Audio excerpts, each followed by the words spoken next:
Working the graveyard shift at the Daily Gazette, a small-town paper nestled in America's heartland, had taken its toll. My editor, recognizing my burnout, generously offered a Friday afternoon off. After some quick errands, I anticipated a blissful nap in my recliner. Pulling into the driveway, however, an unexpected sight jolted me awake. 2 vehicles. My wife Deborah's sedan sat beside an unfamiliar sports car. Deborah, a meticulous actuary at a regional insurance firm, adhered religiously to her 9-to-5 workday. This midday arrival, coupled with the unknown car, triggered a disquiet I couldn't ignore. Despite 7 years of seemingly unshakable marriage built on trust, a gnawing unease crept in. Unlocking the front door, I was completely unprepared for the assault on my senses. Moans, intertwined with the pulsing rhythm of music, emanated from our upstairs bedroom. The sounds of passionate lovemaking, uninhibited and loud, suggested an open door and a complete lack of awareness of my presence. Ascending the stairs, each step amplified the unmistakable audio. A deep, masculine voice punctuated the air with phrases like, "You enjoying this, baby? Is this what your hubby doesn't deliver?" Deborah's responsive cries painted a vivid picture of her pleasure. Reaching the doorway, the scene confirmed my worst fears. Deborah, my wife, lay entwined with a man whose physique screamed gym rat. He was lavishing her with attention, fulfilling a need she'd never expressed dissatisfaction with in our marriage. The sickening realization that my perception of our relationship was a carefully constructed illusion hit me like a physical blow. My world imploded. Numbly, I walked to the closet, grabbed a duffel bag, and began packing clothes. The man, whose name I later discovered was Marcus, barely paused his activities, even as Deborah, finally noticing me, frantically tried to stop him. "Oh, Daniel, I'm so sorry. This wasn't how you were supposed to," she stammered, still entangled with Marcus. "When, Deborah? When was I supposed to find this out?" I retorted, continuing to pack. "On our anniversary. Judging by this, it's not exactly a first-time performance. We were supposed to be going line dancing. A heads up would have been nice." Marcus finally ceased his movements, though he remained on top of her. Deborah, attempting to peer around his substantial frame, seemed oblivious to the finality of the situation. "Look, Deborah, I'll be gone shortly. I'll retrieve the rest of my belongings later. Expect divorce papers from my attorney." I added, "By the way, who is this joker?" Deborah let out a nervous giggle. "This is Marcus. He's, my lawyer. Works at a big firm downtown." "Perfect," I muttered, zipping the bag. Without another word, I left, the front door swinging open behind me. Tossing my bag into my truck, I drove directly to the Rusty Mug, my regular watering hole. This was not how I'd envisioned my Friday evening unfolding. The bar was empty, save for a few early birds. My usual bartender, Mike, wouldn't arrive until later, so I sat alone, drowning in my thoughts. In retrospect, the warning signs were there. Deborah's colleagues at the last company function barely masked their contempt for me. By the evening's end, Deborah seemed to echo their sentiments, disparaging my career and modest income. She frequently reminded me of her superior earnings. On the drive home that night, I confronted her about her attitude. She dismissed it, blaming the incident on a few too many cocktails. I should have known what she liked. I spoke to her every day, from the university next door to the most famous disco in town. No matter how she was doing, she lost interest in me. I explained myself to her, but mainly to my father, who'd given me this advice all along. I wondered, can I cut out the base of this knife holder? But no, that wasn't the case. Of course, that probably wasn't the real reason. Almost insignificant, really. I'd figure out where to stay tomorrow. A motel, an apartment, it didn't matter. Deborah and I met at State U, dating through our final 2 years. By the time I proposed, we both acknowledged that unless I landed a position at a major publication, she'd be the primary earner. We agreed that our finances were shared, not hers and mine. Or so I believed, until recently. Somewhere along the way, possibly influenced by her co-workers, Deborah's respect, and evidently her love, had eroded. When Mike started his shift, he was surprised to see me. I relayed the condensed version of the afternoon's events, then handed him my truck keys, instructing him to hold them until I was ready to stumble home, wherever that might be. "Damn, Daniel, that's brutal," Mike said, shaking his head. Finding out like that, by 9 p.m., I was numb, emotionally and physically. Then a state trooper entered the bar. He approached Mike, spoke briefly, then walked towards me. His deliberate, unhurried movements spoke of experience. "Daniel White?" he asked. I nodded. He paused, as if choosing his words carefully. "Sir, I have some unfortunate news. Your wife, Deborah White, and a Mr. Marcus Reed were killed in a traffic accident approximately 3 hours ago. A tractor trailer ran a red light, colliding with their convertible. Authorities have been trying to locate you. Someone mentioned you might be here." The news registered slowly. My response, however, wasn't what he anticipated. I threw my hands in the air, yelling, "Drinks are on me! There is a God!" A cheer erupted from the patrons, while the trooper looked bewildered. He clearly hadn't expected this reaction from a newly widowed man. "Mr. White," he stammered, "I understand this must be a shock." "Shock?" I laughed, slurring my words. "More like pure, unadulterated relief, officer. I caught them in my bed this afternoon. I was leaving her anyway. Couldn't have scripted a better ending." The trooper, later introducing himself as Reginald Masters, looked deeply uncomfortable. He glanced at Mike. "We typically request next-of-kin identification, but I doubt Mr. White is up for that tonight. Ensure he gets the message about the morgue tomorrow, will you?" Mike nodded. Even through the alcoholic haze, the trooper's words sank in. I knew that sobriety might bring a wave of loss, but the raw anger at Deborah's betrayal overshadowed any lingering affection. Actually, it was anger, not affection. All that stuff, the sounds. It wasn't me. Can't question what happened earlier. I had a bad feeling about later. After I left Don Dull's and the Foot Locker, I was dead meat. I felt like they were gunning for me. Mr. White was far off in the west, changing the tides, but we overlooked the Mr. White who was lying next to a reformed Tinder agent. He seemed to be diving into Paola's. While it may have raised some concern, I regret helping him, at least as a friend again. Instead of grief, I felt a profound sense of release. The following day, despite the lingering hangover, I went to the morgue. Deborah's remains were mangled, a testament to the violent collision. I also viewed Marcus's body, equally broken. A part of me, however small, hoped he suffered. Back home, I began the dreaded calls. My parents, Deborah's parents, and finally, her sister, Jennifer. Despite everything, I felt a twinge of sympathy for Felix and Elise Jenkins, Deborah's parents. Losing a child, regardless of the circumstances, is devastating. I dreaded delivering the news. But for Deborah, any lingering tenderness was eclipsed by the image of her with Marcus. I wouldn't feign emotion I didn't feel. I'd stick to the facts, fulfill my obligations, and keep my personal feelings private. For Felix and Elise, I'd get through it. The calls mirrored each other. My mother wept, while my father, ever the pragmatist, demanded details.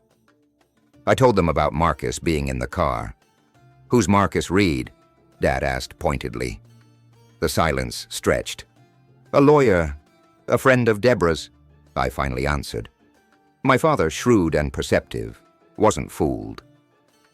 "And why was she with a lawyer friend, not you, at 6 o'clock on a Friday?" The truth was unavoidable. "Why? Why? Why?" Dad's been asking that my whole life. "I'm guessing this wasn't the first time," he continued.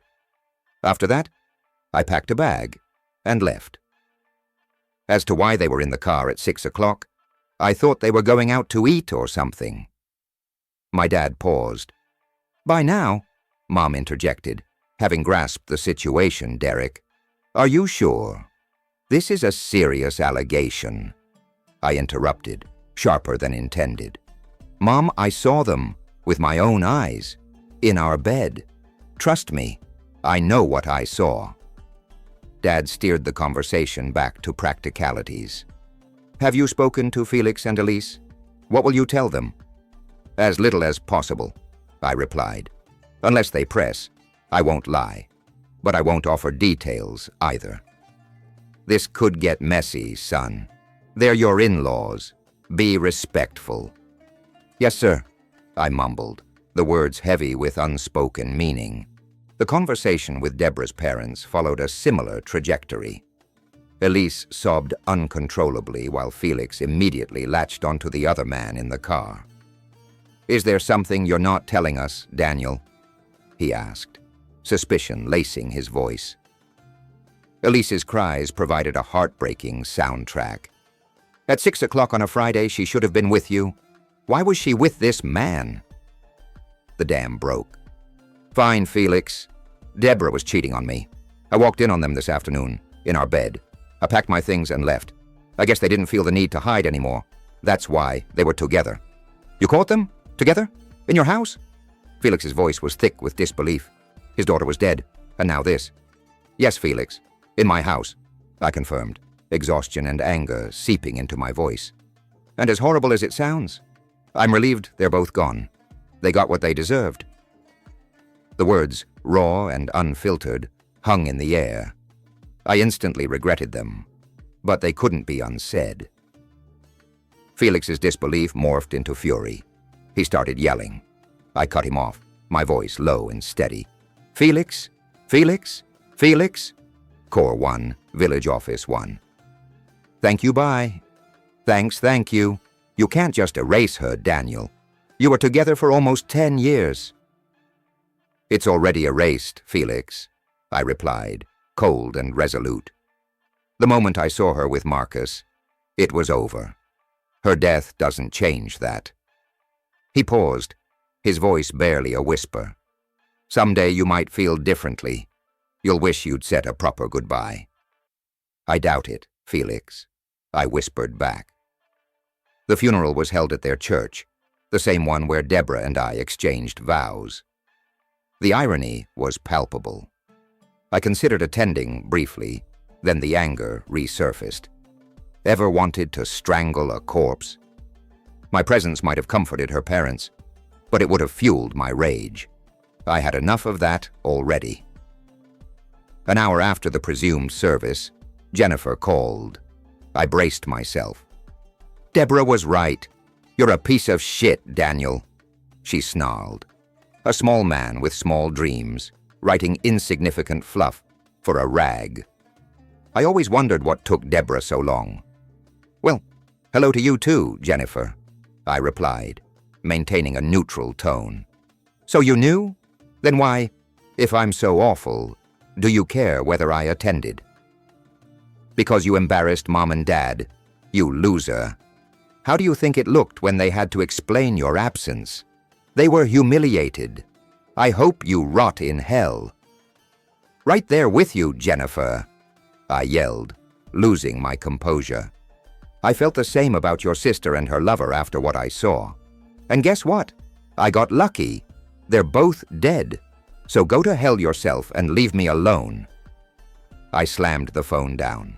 I immediately listed the house, moved my belongings into the spare bedroom, sold our bedroom furniture, sheets, everything at a garage sale.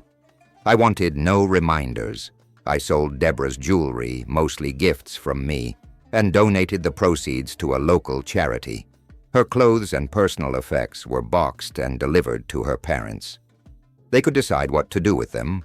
Included were our wedding album and photos. I didn't need them. The final image of Deborah and Marcus was etched into my memory. Felix helped unload the boxes. We exchanged pleasantries, mostly working in silence. When the last box was unloaded, we stood there awkwardly. Then, almost involuntarily, we hugged. It was brief, tight, and I'm fairly certain we were all fighting back tears. "Take care," I whispered, turning to leave. Within 2 weeks, it was all done. Midst the chaos, Riverside Insurance Group called. I knew why. Deborah, the insurance expert, had set up substantial policies with a double indemnity clause for accidental death. $2 million was coming my way. The aftermath was a blur, but a phone call with my insurance agent brought a shocking revelation. Because the truck driver was at fault in the accident, his insurance company was potentially on the hook for a substantial wrongful death settlement. She suggested I pursue a minimum of $2 million to avoid protracted legal proceedings. I followed her advice, and the company agreed to the sum. The payout, along with the life insurance policy, meant a significant financial windfall. After legal fees, I had close to $5 million. The final amount, after the lawyer's share, landed at around $4.75 million. It was a staggering sum, but the money felt meaningless. I was numb. Hugo Reed's widow also received a settlement from the trucking company, and we were scheduled to finalize the paperwork concurrently. Meeting Tessa Reed for the first time was jarring. She was strikingly beautiful, which amplified my confusion about why Hugo would jeopardize his marriage. Perhaps he believed he wouldn't be caught. Following the signing, Tessa invited me for coffee. Unsure of what remained to be discussed, I accepted. She didn't waste time. "My husband never spoke of an Irene White," she stated directly. My inquiries revealed she wasn't a client at his firm. Nobody there seems to recognize her, or if they do, they're not forthcoming. "Mr. White, what was your wife's relationship with my husband?" I swallowed hard, the weight of my confession pressing down on me. I recounted the entire story, discovering Irene and Hugo together, the ensuing argument, the tragic accident. Her face registered a mixture of disbelief and disgust. "Thank you for your honesty," she murmured, before leaving the coffee shop without another word. Despite possessing more money than I'd ever imagined, I felt hollow. I lacked motivation and purpose. I rented a small, unremarkable apartment, more out of necessity than desire. My social life dwindled to nearly nothing, and I was indifferent. Work at the newspaper, occasional bike rides, and weightlifting at the gym filled my days, but I was merely going through the motions. My father eventually persuaded me to consult a therapist. The diagnosis: severe trust issues. The therapist recommended increasing social interaction, rebuilding my life. But it resonated with me, and I never returned after that initial session. One evening, while passively watching a baseball game, a conversation with Julia after Irene's funeral replayed in my mind. She had labeled me a man of limited ambition, content with a mundane job at a small-town newspaper, and she hadn't been wrong. I had accepted the position to be near Irene, always intending to pursue greater opportunities. But now I was untethered. Financially secure, I could pursue any path, write anything, without concern for an audience. The following day, I resigned from the newspaper. That night, surrounded by my modest book collection, a realization struck me. Of the 30 or so books I owned, only 2 were fiction, one of which was Moby Dick. My mind, prone to abstract thought and meandering connections, began to churn. 10 minutes later, the epiphany arrived. Irene was my white whale, I would pursue her, not through physical pursuit, but through writing. I began crafting my first fictional narrative since junior high. In this story, the Hugo character met an untimely demise, and the Irene character faced the severe repercussions of her infidelity. The writing process consumed 2 days, and for the first time in 6 months, I felt a spark of life. Denied real-world retribution, I found solace in fictional justice. Over the next 2 months, I penned 17 more short stories, each featuring the Hugo character's demise and the Irene character's punishment. Completing each story brought a sense of release. Inspired by the physicality of Moby Dick, I decided to compile my stories into a novel. 6 months later, my first novel, unexpectedly a historical romance, was complete. As expected, the Hugo character met a brutal end, and the Irene character suffered humiliation. I deemed it a respectable effort, and a publisher concurred. The contract wasn't exceptional, but it avoided the expense of self-publishing. Against all odds, the book resonated with readers. The publisher ordered additional print runs, and before I knew it, they were requesting a sequel, offering double the advance. I agreed. This time a murder mystery with the familiar pattern of Hugo's demise and Irene's imprisonment. The second book's success further solidified my sense of regaining control. It felt as though readers validated my fictional retribution. Another publishing house presented a lucrative 3-book deal. Out of loyalty, I offered my original publisher the right of first refusal, which they eagerly accepted. Over the next 18 months, I produced 3 more novels, each echoing the same thematic structure: Hugo's demise and Irene's suffering. The third installment even incorporated humor. While commercially successful, the book served a deeper purpose, facilitating my emotional healing. Unable to obtain real answers regarding Irene's motivations, the writing provided a form of closure. A subsequent 3-book deal brought another significant increase in compensation. But the publisher had even bigger news. A film studio expressed interest in adapting 2 of the novels, offering a substantial sum for the film rights. They even inquired about my involvement in the screenplays. I agreed, figuring I could ensure the story remained true to my vision. Suddenly, I was not only a successful author, but a public figure. There were drawbacks, of course, including unwarranted criticism. But it didn't faze me. The film adaptation was my primary focus. One Friday evening, I was at my usual spot in the Ironwood pub, enjoying a Jack Daniels. Despite my considerable wealth, now exceeding $10 million, I still appreciated simple pleasures: a good drink, physical fitness, and the occasional companionship of an attractive woman. I remained in my modest apartment, unconcerned with material possessions. The bar's regulars generally left me alone, likely aware of my writing career, but they didn't make a fuss. I was lost in thought when 2 women joined me at the bar. Both were attractive, around my age, dressed casually. One of them seemed familiar. As she spoke, recognition dawned. It was Tessa Reed, Hugo's widow. "You don't remember me, do you, Mr. White?" she asked. "I do, Mrs. Reed," I replied after a moment. "It just took me a second." "How are you? You look fantastic." "Much better than the last time we met, thanks to you," she responded, her voice steady. "Emotionally, at least. Hugo's death left me financially secure, but emotionally devastated. Losing him so suddenly, coupled with the revelation of his infidelity, was unbearable. I was enraged that I never had the opportunity to confront him. Then Brooke, my friend here," she gestured, "gave me your first book. She recognized your name from our meeting. Initially, I skimmed it, realizing it centered around our unfaithful spouses. But I quickly became engrossed. The fictional Hugo's death brought an indescribable sense of relief, and Irene's comeuppance felt like a form of vindication.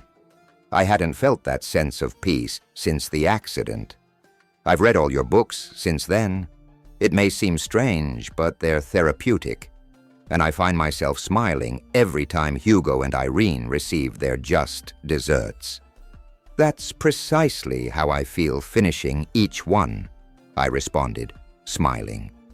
I'm glad they've helped you as well. Judging by the sales figures, I suspect many people can relate to our experiences. Honestly, I never envisioned myself as a writer, I continued. I hadn't written fiction since junior high, perhaps because financial pressures were absent due to the settlement and insurance. The words simply flowed. We moved to a nearby table and I ordered some appetizers. We conversed for hours, enjoying each other's company, until they announced their departure around midnight. I can't recall the last time I enjoyed an evening so much, I said. Let's repeat this soon. How about next Friday? Dinner's on me. They agreed. The following Friday, we dined at my favorite Italian restaurant. Tessa, with her long blonde hair and blue eyes, and Brooke, with her sleek black hair and athletic physique, were undeniably stunning. It felt surreal having two such beautiful women at my table. After dinner, Brooke decided to call it a night, but Tessa and I moved on to a quieter bar. As we talked, I noticed the crowded waiting area at the restaurant and realized we'd occupied the table for quite a while. So, I asked Tessa playfully, who won? Does the winner get to take me home or the loser? Tessa blushed. I was the winner, I hope. I think I'm the winner, I countered, grinning. The moment you both sat down next to me, every man in the restaurant wanted to throttle me for monopolizing the two most attractive women there. She blushed deeper and we shared a smile. Then her expression turned serious. Can I confess something? And you promise not to be angry. I nodded cautiously. I absolutely loathed you after we signed those settlement papers, she admitted, her voice vulnerable. I knew you weren't responsible for Hugo's infidelity, but the fact that you knew before I did, it felt like you held an advantage. I wasn't coping well. With everything else happening, it felt as though you were withholding something from me, too. I sensed that, I acknowledged. And I understand. The notion of us forming a connection after our spouse's betrayal. It's not typical. It's the stuff of romantic comedies. That's why I let you leave without even a goodbye. Tessa nodded. Then a year later, Brooke gave me your book. It was clear you'd poured your soul into it, and I recognized it as a reflection of our spouse's affair. It was like someone opened a window and let the light in. When Hugo's character met his end, and Irene received her due, it felt like you truly understood. I'd been seeing a therapist for nearly a year by then, and he immediately noticed a shift in me. I gave him your book, and at our next session, he declared, "This guy's a genius." I chuckled. If I'm so brilliant, why am I living in a cramped apartment with over $10 million? Tessa's eyes widened. I knew about the settlement, but I had no idea you were so successful. Why live like this? Because when you're alone and trust no one, money loses its significance, I replied with a shrug. My needs are simple. I have no extravagant habits, and no one to share my life or my wealth with. Verbalizing this realization struck me profoundly. I recognized the emptiness of my self-imposed isolation, where my only solace came from fictionalizing revenge against Irene and Hugo. It provided satisfaction, but it wasn't truly living.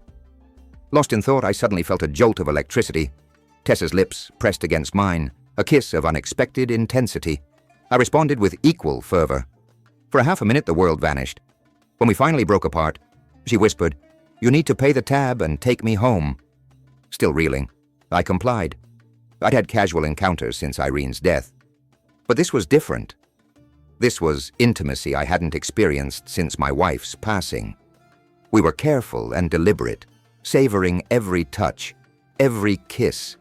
It was profound, unlike anything I'd felt in years.